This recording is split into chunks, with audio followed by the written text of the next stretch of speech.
রাতের অন্ধকার ভেদ করে আগুনের লেলিহান শিখায় জ্বলছে বাহরাইনের মানামায় থাকা মার্কিন সামরিক ঘাঁটি। এই ঘাঁটি ছিল এ অঞ্চলে আমেরিকার জন্য অত্যন্ত গুরুত্বপূর্ণ। মার্কিন নৌবাহিনীর পঞ্চম ফ্লিটের সদর দপ্তর ছিল এখানে।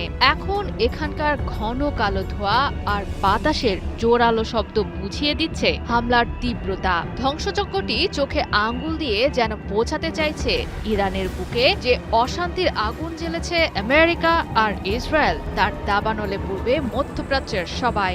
আমেরিকা ও ইসরায়েলের একযোগে ইরানে চালানো অপারেশন এপিক ফিউরি আর দেশটির শীর্ষ নেতা আয়াতুল্লাহ আলী খামেনির মৃত্যুর পর মধ্যপ্রাচ্যে থাকা মার্কিন সামরিক ঘাঁটিগুলোতে ধারাবাহিকভাবে হামলা চালাচ্ছে ইরান।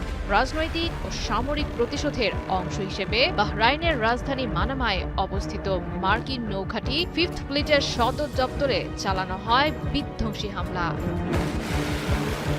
বাহরাইনে হামলার মাধ্যমে আগ্রাসী আমেরিকা ও তার সহযোগী ইসরায়েলকে নিজেদের শক্তিমত্তার স্পষ্ট প্রমাণ দেখিয়ে দিয়েছে ইরানের ইসলামী বিপ্লবী গার্ড। চেষ্টা করছে মধ্যপ্রাচ্যে ছড়িয়ে পড়া উত্তেজনা আর শক্তির ভারসাম্য নিজেদের অনুকূলে রাখার। নামে মুসলিম রাষ্ট্র হলেও আসলে মার্কিন অনুচর এমন বিশ্বাসঘাতক দেশগুলোর জন্য ইরানের প্রচ্ছন্ন সতর্ক বার্তার দৃষ্টান্ত হয়ে থাকবে মানামা আক্রমণ। বাহরাইনের ন্যাশনাল কমিউনিকেশন সেন্টারের বিবৃতিতে বলা হয়, ইরানের প্রতিশোধমূলক হামলার শিকার হয়েছে যুক্তরাষ্ট্রের ফিফথ ফ্লিটের সার্ভিস সেন্টার। যদিও আক্রমণ সংক্রান্ত বিস্তারিত কোনো তথ্য প্রকাশ করা হয়নি, তবে প্রকাশ পেয়েছে হামলার ভিডিও ফুটেজ।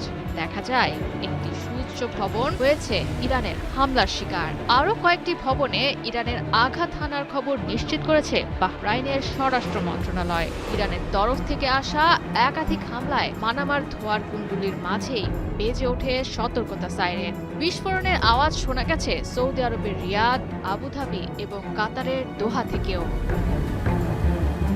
মধ্যপ্রাচ্যে মার্কিন সামরিক শক্তির কেন্দ্রবিন্দু হিসেবে পরিচিত ফিফথ ফ্লিটের সদর দপ্তর। ইরানকে কেন্দ্র করে আমেরিকা ও তার সহযোগী শক্তিরা যেন আর কোনো কূটচাল চালতে না পারে, সেজন্য মানামায় থাকা মার্কিন নৌঘাঁটিটি কেন্দ্র করে হামলা চালিয়েছে ইরানের যোদ্ধারা। কাঁটা দিয়ে কাঁটা তোলার মতো পশ্চিমা অপশক্তির হামলার জবাবও হামলা দিয়েই দিতে চায় ইরান। নিজেদের অস্ত্রভাণ্ডারে থাকা অত্যাধুনিক ড্রোন ও মিসাইল ব্যবহার করে চালিয়েছে আমেরিকার হৃৎপিণ্ড বরাবর হামলা। ইরানের বিধ্বংসী প্রতিক্রিয়ায় সতর্ক অবস্থানে আছে যুক্তরাষ্ট্র। ইতিমধ্যেই সরিয়ে নিয়েছে বাহরাইনের ঘাঁটিগুলোতে থাকা মার্কিন জাহাজগুলো।